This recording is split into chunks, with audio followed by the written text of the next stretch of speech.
Generation gap નથી, સમજની gap છે. તમે સમજો, માતા પિતા એ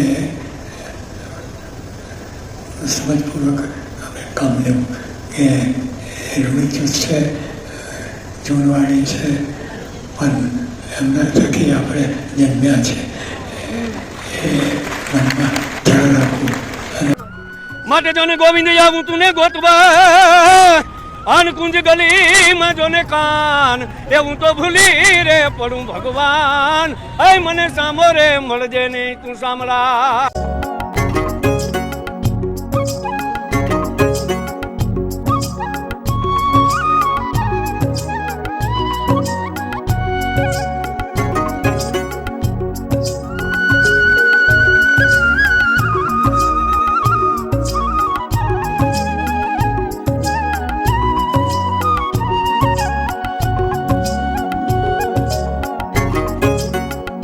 જય શ્રી કૃષ્ણ, જય માતાજી ને જય સ્વામિનારાયણ ભક્તો. આગળના વિડીયોમાં તમે જોયું હશે કે અમે અહીંયા રાજકોટ મહંત સ્વામી મહારાજ બિરાજે છે, એના દર્શન કરવા માટે આવ્યા છે ને બાપાના આશીર્વાદ ખૂબ સરસ રીતે આપને મળ્યા. એ બધું તમે આગળના વિડીયોમાં જોયું હશે. તો આજે એ જે સભા હતી એના જે પાર્ટ રહી ગયા છે એનો આ પાર્ટ છે. તો આ વિડીયાની અંદર હું તમને હાઇલાઇટમાં ભગવાનના મંદિરના અને ભગવાનના દર્શન કરાવી દઉં, પછી તરત જ આપણે સીધા સભા મંડપમાં જઈશું. અને એ જે પાર્ટ રહી ગયા છે ને સ્વામી બાપાએ જે આશીર્વાદ આપને આપ્યા છે એ કેના અનુસંધાનમાં આપ્યા એ તમને વિડીયામાં જોવા મળશે. તો વિડીયાને પૂરો જોજો, ચેનલને સબસ્ક્રાઈબ કરજો અને વિડીયાને લાઇક કરવાનું ચૂકતા નહીં. ભક્તો ખાસ વાત એ કહેવાની કે કાનાજાની યુટ્યુબ ચેનલ છે એ પ્રભુ કાર્ય માટે બનાવેલી છે અને આમાં જે કંઈ સહકાર મળશે એમાંનો ભગવાનનો હિસ્સો કોઈ જરૂરતમંદ પશુ પક્ષી ગાયોને અર્પણ કરવાનો છે. તો તમારા જેવા ભક્તોની ખાસ સહાયની જરૂર છે. તો ચોક્કસ વિડીયો પૂરો જોજો, ચેનલ સબસ્ક્રાઈબ કરજો અને શેર કરવાનું ચૂકતા નહીં.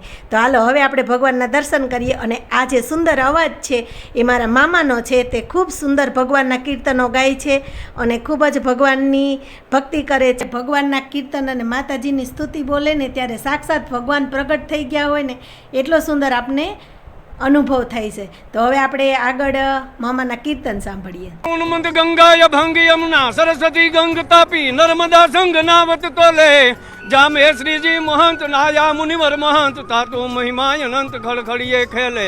ખેલા જળબુંદ પાય અગણિત પાતક જલાય, અંતે અક્ષર પાય અધમ કો ઉધારો. જય જય જદુનાથ હાથ મુરલી ધરી મુકુટમાત, ગઢપુરપતિ ગોપીનાથ આસરો તિહારો વાલા, ગઢપુરપતિ ગોપીનાથ યાસરો તિહારો. બોલો ભવેશ્વર મહાદેવની જય. હા, બહુ સરસ. એટલો આનંદ થયો કે જાણે ભગવાન હમણાં બોલશે કે બોલ્યા, એટલો આનંદ થયો. માટે જોને ગોવિંદ આવું તું ને ગોતવા, અનકુંજ ગલીમાં જોને કાન, એવું તો ભૂલી રે પડું ભગવાન. હે મને સામો રે મળજે નહીં તું સાંભળા. માટે જોને આ તો રવિ મંડળમાં રજની નહીં, અને શશી મંડળમાં નહીં તલતાપ, તેમ મૂર્તિ ભવેશ્વર મહાદેવની એ તો હરણ સર્વે સંતાપ. બોલો ભવેશ્વર મહાદેવની જય જય જય. વાહ ભગવાન. હનુમાબા જ્યારે ઘરેથી નીકળ્યા ને ત્યારે કેદારનાથ દર્શન કરવા જવાની વાતો કરતા હતા. અને જ્યારે અમે મંદિરે આવ્યા અને ભગવાનના દર્શન કર્યા તો ખરેખર ભગવાન સ્વામિનારાયણ મહાદેવ રૂપે દર્શન દેતા હોય ને એટલો સરસ શણગાર જોઈ ભગવાને સાક્ષાત આ મંદિરની અંદર વર્ણી રૂપે દર્શન દીધા. એ જે આનંદ હતો ને એ ખરેખર અલગ જ હતો. અને ભક્તો પાર્ટ 1 છે ને એની લિંક હું આ વિડીયાની નીચે મૂકી દઈશ. તો ચોક્કસ તમે પાર્ટ 1 અને 2 બેય જોજો તો તમને ખરેખર આનંદ થશે. તો ચાલો હવે આપણે વર્ણિરાજના દર્શન કરી અને પછી સભામાં જઈએ. મહારાજ ખૂબ નાની ઉંમરે ગૃહત્યાગ કરી અને છપૈયાથી જ્યારે હિમાલયના પર્વતોમાં પગપાળા યાત્રા કરવા નીકળેલા, ભારત ભ્રમણ કરવા, ત્યારે તે હિમાલયના બરફવાળા પહાડોમાં વર્ણી સ્વરૂપે એટલે કે કંઈ પણ વસ્ત્ર, એક કોપિન સિવાય કોઈ પણ વસ્ત્ર પહેર્યા વગર ભગવાને હિમાલયમાં હાલેલા. અને એ ચારધામ અને આપણા જે યાત્રા છે એમાં બધે ભગવાને ચાલીને યાત્રા કરેલી અને એ જે ભગવાનનું સ્વરૂપ હતું એને નીલકંઠ વર્ણી એટલે કે વર્ણી સ્વરૂપે ભગવાન નીકળાતા એ બધા સ્વરૂપને આ સભા મંડપની અંદર દર્શાવેલા છે. અને ભગવાનનું જે વર્ણી સ્વરૂપ છે એનો અભિષેક કરવામાં આવે છે. આખા ગામની અંદર 3 વર્ષથી વધારે કોઈ જીવતું નથી, એથી વધારે કોઈનું લાંબુ આયુષ્ય નથી. એવી મર્મવાળી વાત આગળ વિડીયામાં સ્વામી આપને સમજાવશે, તો તમે ધ્યાનથી સાંભળજો તો તમને એ વાત સરસ રીતે સમજાઈ જશે. એટલે હું તમને અત્યારથી કહું છું. ને આખો વિડીયો છે ને એ પહેલા વિડીયામાં મૂકેલો છે, આમાં મેં ખાલી પાર્ટ જ મૂક્યો છે. અને એમાં તો ફલાણા ભાઈ આ કેટલું જીવ્યા, તો કોક છે ને 2 મહિના જીવ્યો, કોઈ 6 મહિના જીવ્યો, કોઈ વર્ષ જીવ્યો, કોઈ 2 વર્ષ, 3 વર્ષથી કોઈ વધુ જીવ્યો તો દેખાયો જ નહીં. બહુ સારું છે, 3 વર્ષથી કોઈ વધુ જીવતો નથી અને આમાં તો રહેવાનું કોઈ અસર નહીં. ચાલો આગળ રસ્તો ગામની પોપટ જતો હતો વચ્ચો જ, એટલે સોપટ કહે છે એટલે કહે છે ગામ બચાવવાથી રસ્તો જતો હતો. ડાયરેક્ટ ફાંફા મળ્યા 80 વર્ષના. અને એમણે બ્રાહ્મણને જોયા, કેમ મહારાજ તમે ઉદાસ થઈ જાઓ છો, અમારા ગામમાં આવ્યા છો એવું નથી આપતા ફાંકતા હતી, કેમ ઉદાસ થઈ ગયા છો? હવે શું કે ઉદાસ ના થઈ, આ ગામમાં રહેવાનો સંકલ્પ કર્યો નથી જોઈને, પણ પાયા ઉપર આગળતા જોઈએ કે 3 વર્ષથી કોઈ લાંબુ જીવતું નથી, એટલે શું કરવું? એટલા તકો દાદા નીકળ્યા જગ્યાથી હવે આગળ જઈએ કે બીજું અમારે તો કે હવે શું છે એ શ્રીમદ ભાગવત મહાપુરાણ છે. ભણ્યા છો? અરે ભણવાની ક્યાં વાત કરે છે, કથા કરીએ છીએ લોકોને, પણ તમે ભણ્યા છો પણ ભણ્યા લાગતા નથી, એવું કેમ બોલો છો? એ કે જો 3 વર્ષનો ઉંમરનો અહીંયા આગળ જીવતા રહેતા હોય, આ તમારી સામે હું 80 વર્ષનો લોકો ઊભો છું, એ સમજને જ બધા કામમાં જવું છું, એકદમ હતું વિચાર કેમ બોલો? અને તમે વિચાર કરો એવું થયું તો કેવી રીતે આપણે તમે જીવ્યા કથા મહેતા? તો એણે કહ્યું કે અહીં અમારા ગામમાં ગાંધી મંદિરનો ચોરો છે, ત્યાં બાબાજી છે ને એક મહારાજ છે, એ કથામાં છે અને એ ગામ ભેગું થાય અને એ બીજો એક માણસ અમે રાખ્યો છે, જે કોઈ આવે ને એની હાજરી પૂરે, કેટલા વાગે આવ્યા કેટલા વાગે ઉઠો, કલાકની કથા હોય તો ઘણા 5 મિનિટ કહેવાવાળા, ઘણા 10 મિનિટ કહેવાવાળા, ઘણા બધા વખતે ત્યારે આવેલા હોય, એવું બધું હોય જુદું જુદું. એટલા માટે એ બધું નોંધે અને એ જ્યારે મરે ત્યારે એ વખતે એ પછી જેટલી કથામાં બેઠા હોય કલકત્તામાં, અરે કંઈ કલાકમાં કે પછી 2 મિનિટ 5 મિનિટ 10 મિનિટ એનો ટોટલ કરાય, પછી મિનિટો ઉપરથી પછી કલાક બનાવાય, કલાક ઉપરથી દિવસ, દિવસ ઉપરથી વર્ષ, એવું અમે બનાવીએ. એટલે અમે સમજીએ જેટલું ભગવાન એને ભજન કર્યું એટલું જીવ્યો કહેવાય, બાકી તો મરેલો છે ને એટલે 3 વર્ષ બધું આ તમે વાંચ્યા હશે. એટલા માટે કહું ને કે લેખે મેં થોડી ઘડી સાહેબ આવે યાદ. પ્રશ્નોને ઉકેલ્યા છે, દરેક યુવાનોની ચિંતા કરી છે. હા, પરમ પૂજ્ય મહંત સ્વામી મહારાજે જ એમના માનસ પુત્રો સમાન 22 સંતોને આપણા સંતાનોની સંભાળ રાખવા માટે અહીં રાજકોટમાં રાખ્યા છે. દરેક ક્ષેત્ર યુવાનોમાં તપ, સંયમ અને સેવાના મૂલ્યો જણાવવામાં આવે છે. સ્વચ્છતા અભિયાન હોય કે ટ્રાફિક અવેરનેસ પ્રોજેક્ટ હોય, સમાજ સેવાની ભાવના યુવાનોમાં સુદ્રઢ કરાવવામાં આવે છે. આ ઉપરાંત યુવાનોમાં કળા કૌશલ્યનો પણ અદ્ભુત વિકાસ યુવા પ્રવૃત્તિ દ્વારા થાય છે, જેમાં પ્રવચન, વક્તૃત્વ, ગાયન, વાદન, ડ્રામા, ડાન્સ, લેખન, કથન, વિડીયો ઓડિયો કે ગ્રાફિક્સ જેવા અનેક ક્ષેત્રો દ્વારા યુવાનોની બહુમુખી પ્રતિભા વિકાસ પામે છે. અને આ જુઓ સાહેબ, આ યુવા પ્રવૃત્તિને પ્રમાણિત કરતા માનનીય વડાપ્રધાન શ્રી નરેન્દ્રભાઈ મોદીજીએ પણ શું વાત કરેલી છે. एक बीज बोया और आज 60 साल के बाद योगी जी महाराज के द्वारा बोया हुआ वह बीज कितना बड़ा वटवृक्ष बन गया है. और ये वटवृक्ष मानव जात को निरंतर संस्कार की सुवास देता रहता है, मानव जात को संकटों के समय छाया दे रहा है.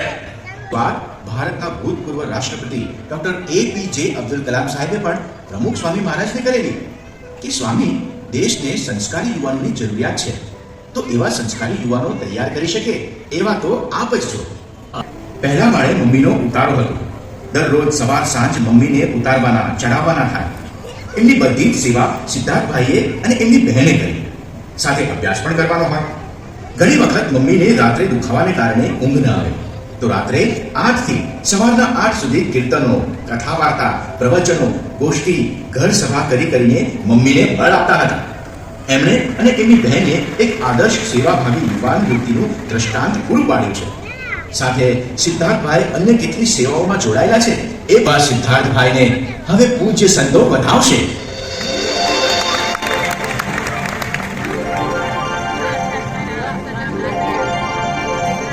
BATS યુવા પ્રવૃત્તિએ સંસ્કારોની સાથે સાથે યુવાનોમાં શિક્ષણના સિંચનનું પણ અનેરું કાર્ય કર્યું છે. જેમણે સત્સંગ સભા ભરતા ભરતા શિક્ષણમાં અદ્વિતીય સિદ્ધિ હાંસલ કરી છે એવા યુવા મિત્ર એટલે શ્રી અક્ષર હિમાંશુભાઈ ઝાલા.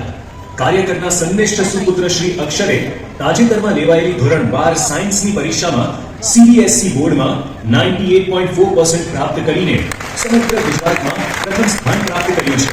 અક્ષરભાઈએ JEE મેઇન્સ પરીક્ષામાં સમગ્ર ભારતના 14 લાખ વિદ્યાર્થીઓમાં 153મો ક્રમાંક અને JEE એડવાન્સમાં 2 લાખ વિદ્યાર્થીઓમાં 38મો ક્રમાંક અને સમગ્ર ગુજરાતમાં દ્વિતીય સ્થાન હાંસલ કર્યું છે. યુવા પ્રવૃત્તિએ શિક્ષણ અને સત્સંગ સભાઓની સાથે સાથે એમનામાં વિવિધ કલાઓ પણ વિકસાવી છે. શ્રીલંકા ખાતે રમાયેલી એશિયન સ્કૂલ ચેસ સ્પર્ધામાં એશિયાના તમામ દેશોના ચેસના સ્પર્ધકોમાં 4થો ક્રમાંક પ્રાપ્ત કરીને એમણે BAPS સંસ્થાનું અને પરમ પૂજ્ય મહંત સ્વામી મહારાજનું નામ રોશન કર્યું છે.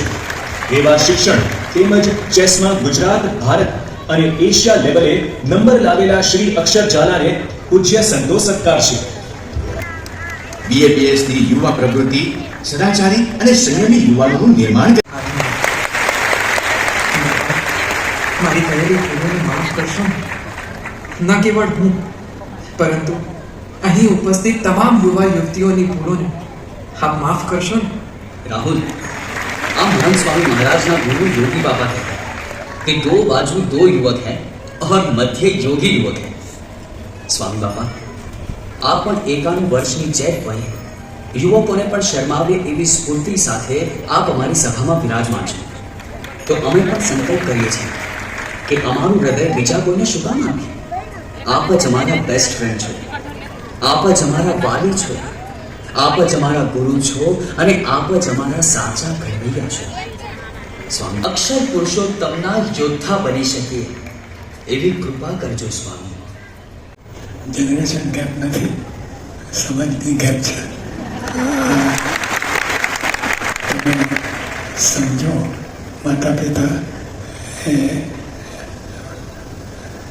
સમજપૂર્વક આપણે કામ લેવું કે રૂઢિચુસ્ત છે, જૂનવાણી છે, પણ એમના થકી આપણે જન્મ્યા છે એ મનમાં ખ્યાલ રાખવું અને પછી આપણે અને એમનું રાખવું. આપણે ભલે આપણે રીતે કરતા હોઈએ પણ એમને માન સન્માન આદર આપવો, કેમ કે એમના થકી આપણે છીએ. યુવાનોએ સુંદર નાટક આમાં પ્રસ્તુત કરેલું અને એના અનુસંધાનમાં સ્વામી બાપાએ દરેક વ્યક્તિના માતા પિતા એમના માટે ખાસ હોય અને એના ઋણ કોઈ ચૂકવી નથી શકતા એવી સમજણ આપેલી છે. તો એ મેં લાઈવ પણ કરેલું, એ પણ તમે જોજો અને આગળના વિડીયોની લિંક મૂકેલી છે, એ પણ તમે જોજો. ફરી મળશું નવા એક મંદિરના ખૂબ સુંદર વિડીયો સાથે. તો ભક્તો, ચેનલને સબસ્ક્રાઈબ કરવાનું ભૂલતા નહીં અને ખાસ કહું છું તમારા ગ્રુપમાં વિડીયાને શેર પણ કરજો. જે કાંઈ પ્રભુ કાર્ય આપણા હાથે થવાનું હોય એ ભગવાન આપણા હાથે કરાવે જ છે. તો ખાસ તમને અપીલ છે, તો મને સપોર્ટ કરજો અને મારી મહેનતને સફળ કરવામાં તમારું જ ખાસ યોગદાન છે. તો લાઈક, શેર, સબસ્ક્રાઈબ. ચાલો ફરી મળશું એક નવા વિડીયો સાથે.